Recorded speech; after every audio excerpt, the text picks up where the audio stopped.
He kept calling it duty, or loyalty, service, or sacrifice.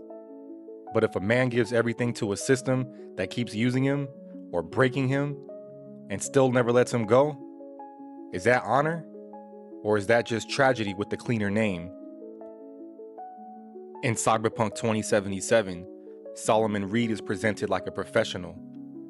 He's disciplined, he's controlled, patient, and very capable. He knows how to survive. He knows how to follow orders. And he also knows how to carry out a mission even when the mission has already started rotting from the inside. And that's what makes him impressive. And it's also what makes him tragic. Because see, Reed is not just loyal to people.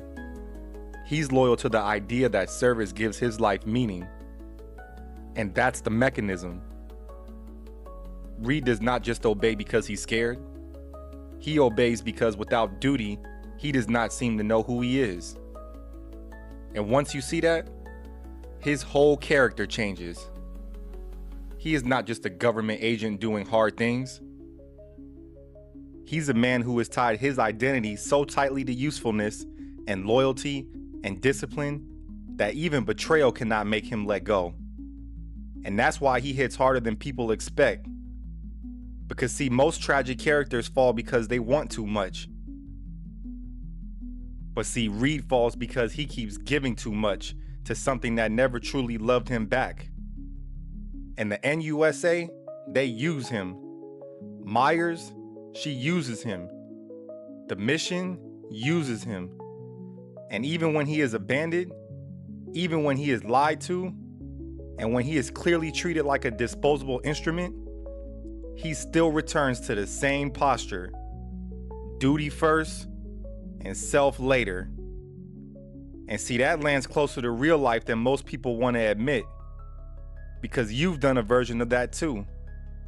You stayed loyal to a job, or a role, or a family system, maybe even a relationship way too long after it stopped being healthy.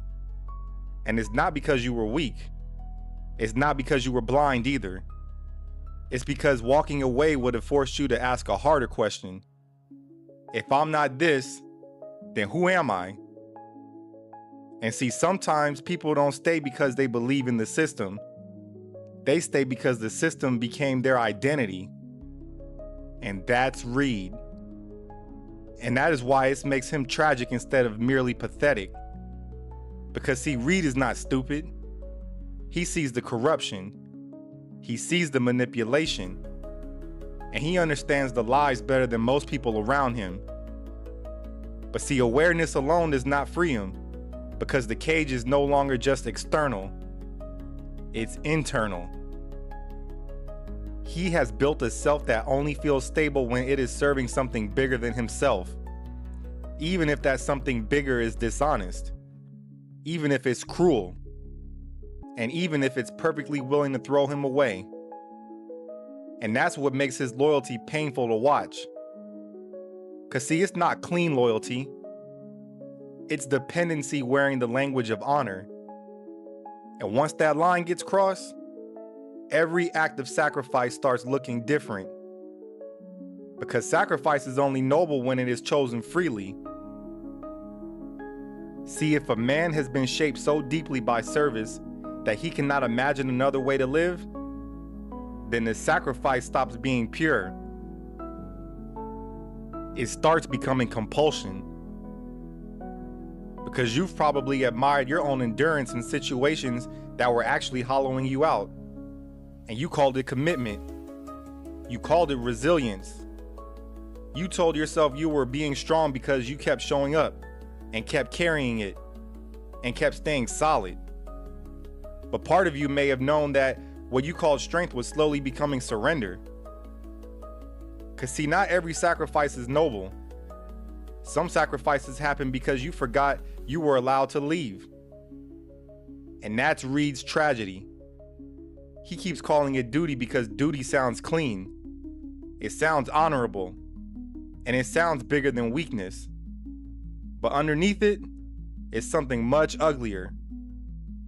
It's a man who has been trained to accept being used as long as the use can be framed as service. And that is why he is so dangerous and so sad at the same time.